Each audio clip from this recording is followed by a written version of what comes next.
Hey friends, it's been a wild week, hasn't it? We just wanted to be in communication with you. I wanted to hear you to hear from me, hear a few things from me, some things that have been on my heart, just give you some information about where we're going as a church, what all of this looks like, just sort of update you guys. And we're living in a different world right now for a couple weeks. So the first thing I want to let you know is that myself and the elders, we're holding everything very loosely. And what I mean by that in terms of timelines. Right now, we're at March 31st is what we've shut down through. I don't know if that'll change. I don't know when that'll change. As you probably recognize by now, there's been just a ton of movement by this. Things escalated rapidly last week.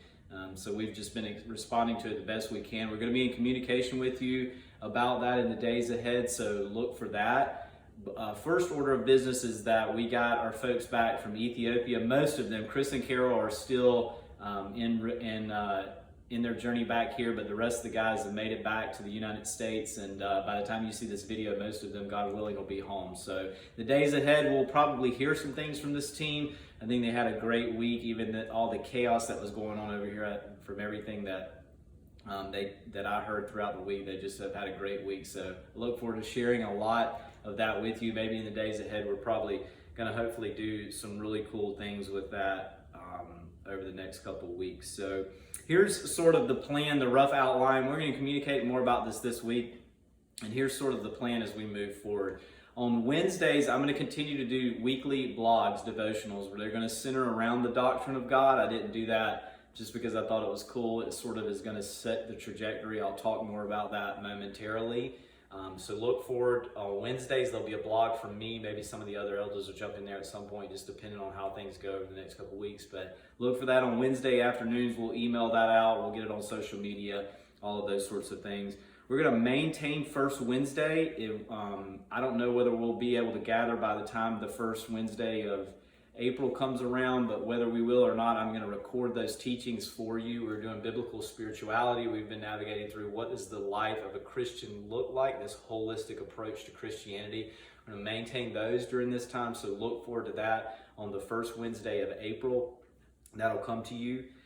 Newsletters. We're going to continue to send out newsletters. If you aren't getting a newsletter, there's a lot of information that comes to you by way of those newsletters. Shoot me an email. Shoot Juliana, who handles all the communications in email. Any of the elders, anybody. Just touch base. Get us an email address. Get signed up for that newsletter. It's going to be important for how we communicate moving forward. We're going to get a lot of stuff to you every week in newsletters. We're going to try to do videos and other things. Which is kind of a little bit more of what we're talking about, devotionals and teachings. I'm going to do some creative things. We're just going to kind of see how it goes. If this thing prolongs, we'll get more creative in what we do. But for right now, we'll have a video for you every Sunday with some sort of devotional. I'll be doing that. A blog on Wednesdays. We'll have some other teachings coming out to you. So just stay tuned on all of that.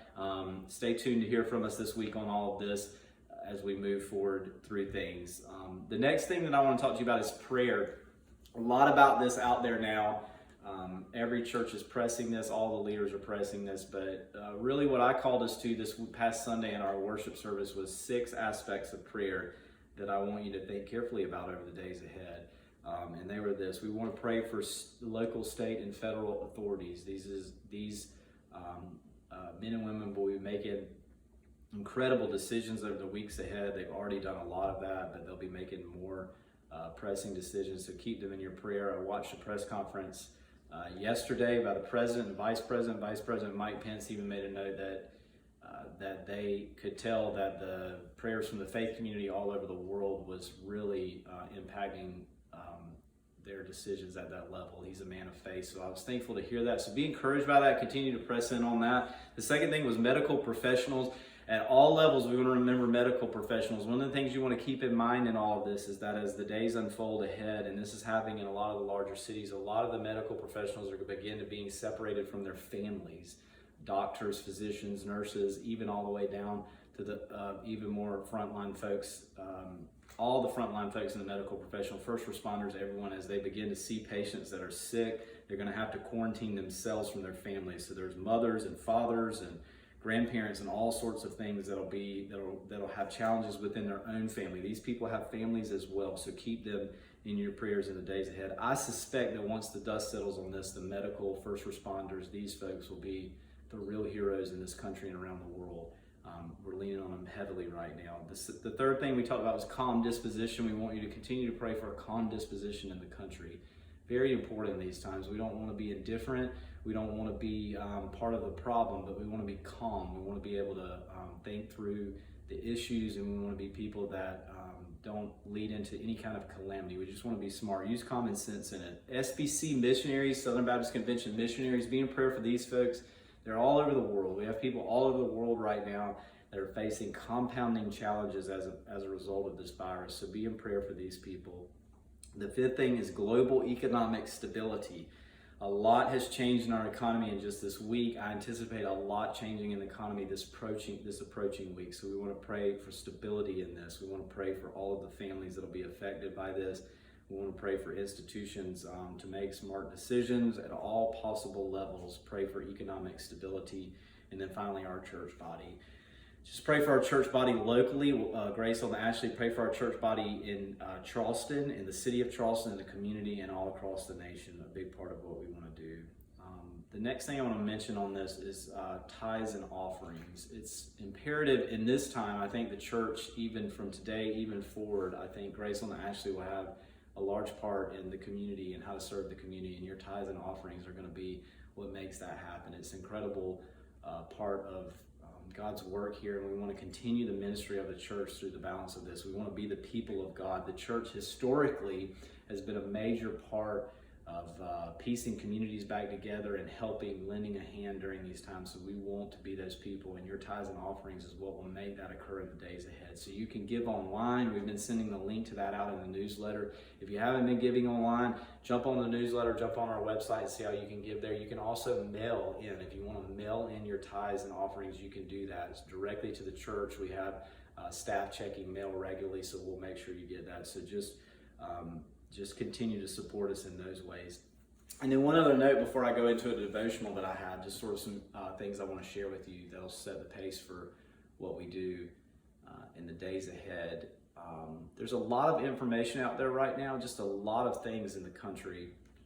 You get it at every possible front, just like I do. And I want you to know that I've been in touch with key leadership in Charleston, even beyond the city, key local church leadership, discussing what all of this looks like. I've been staying in tune with the government at all levels, and our first priority as a church, like I mentioned earlier, is we want to be part of the solution. We want to be a help. We don't want to be part of the problem. And so that's the primary reason that we have determined that we will not gather until the experts around this, the medical professionals and those at the government level, advise us that we can do that safely. So from here forward, we will follow what those recommendations are, because the Bible tells us that we submit to our authorities, and also we want to be a church that's part of the solution. So be aware of that. We'll be in communication about that. We're going to take all preventative measures necessary to be a part of the solution for all of this. And so this morning, I just wanted to do a little bit of a devotion for us. I wanted to spend a little bit of time sort of talking through a number of things for you.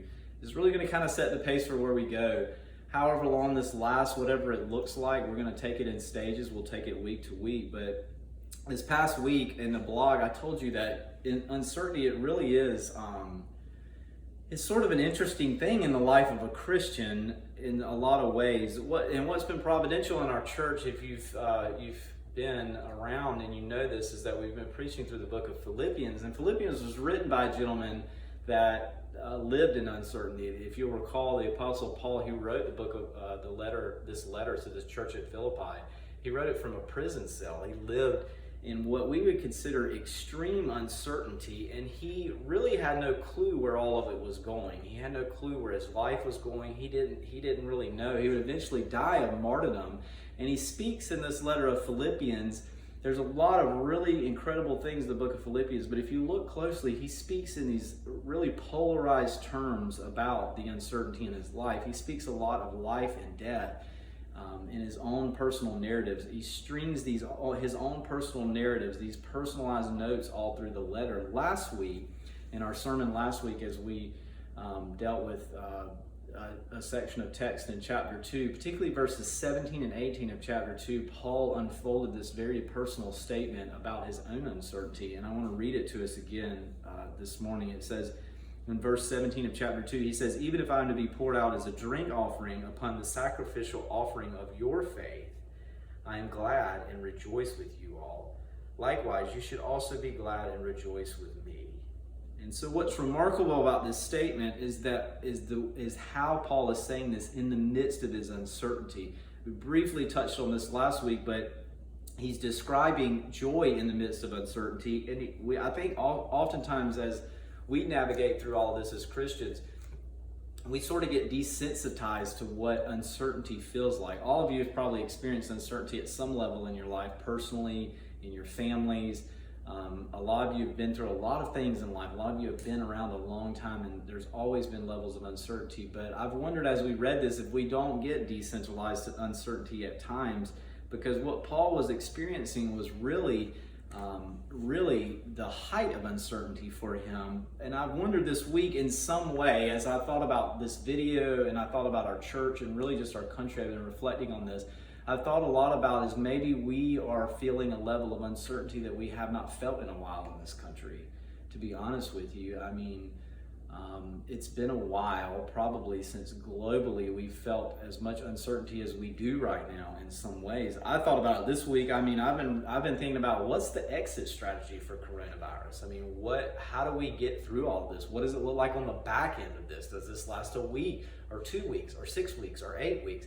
And then I'm largely plugged into the marketplace, the economy. It's part of sort of what I do in another life of mine, so to speak. But I've wondered economically, there's so much uncertainty with this. Where does all this go? Where does it land? How can we predict it? And so there's all of these levels of uncertainties in that. And that uncertainty, it got ratcheted up this week big time.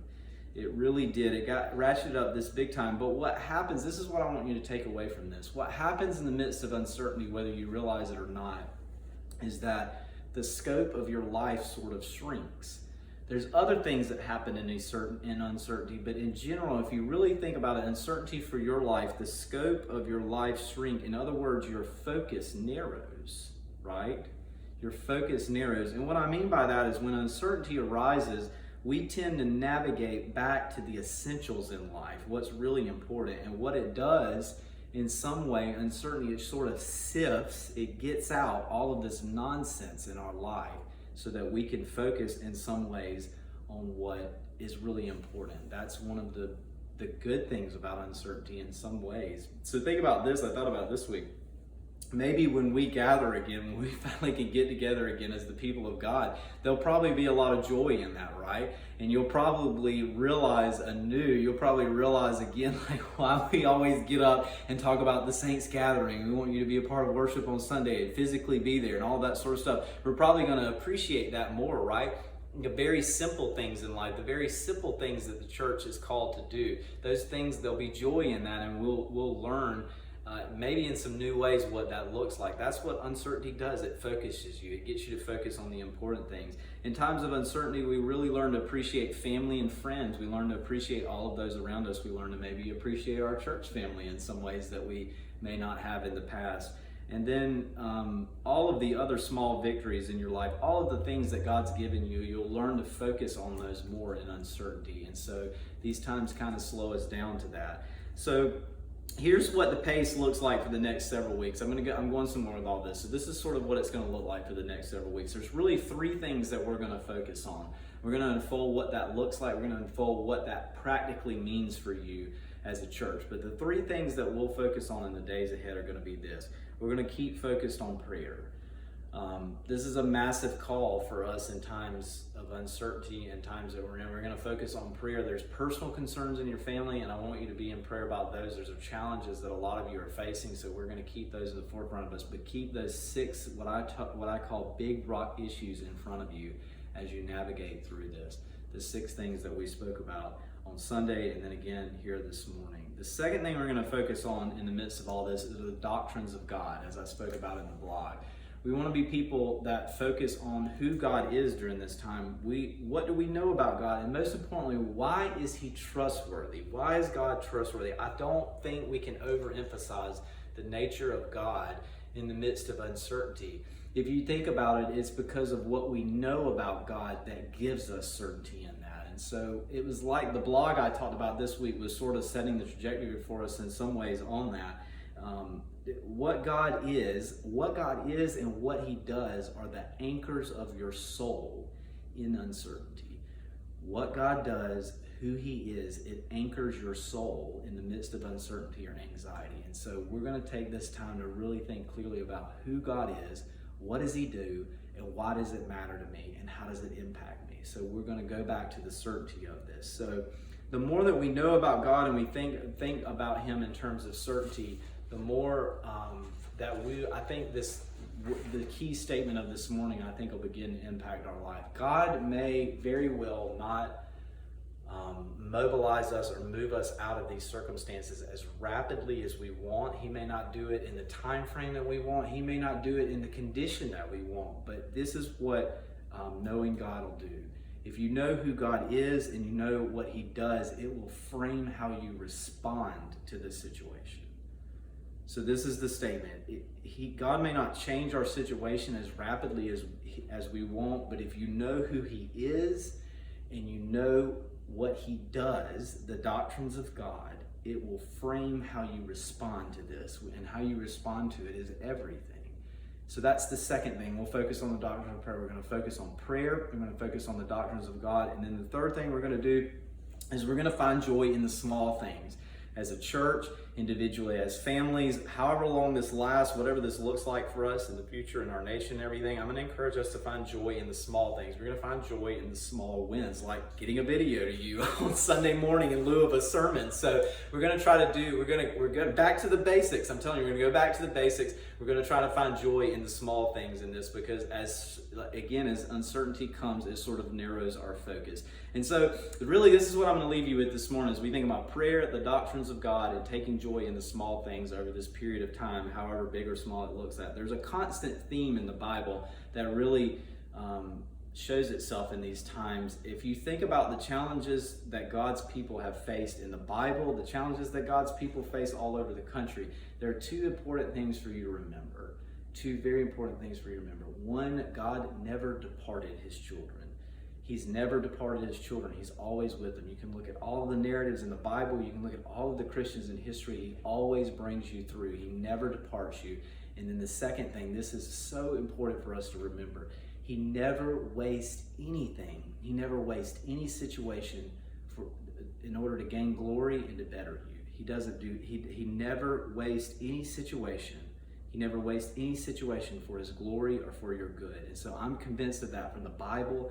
I'm convinced of that from the church, from the history of the church. All these old dead people we talk about all the time, their lives speak to this clearly. I'm convinced of it from my own experience, my own theology. And so we'll concentrate on that in the days ahead, and I want you to be reminded of that. So my friends, remain steadfast, be the people of God, as Philippians 1:27 tells us. Let your manner of life be worthy of the gospel as you stay focused on prayer, as we gear up to learn about the doctrines of God, and as we find joy in the small things in the midst of uncertainty. Be safe, my friends. We'll talk soon. God bless.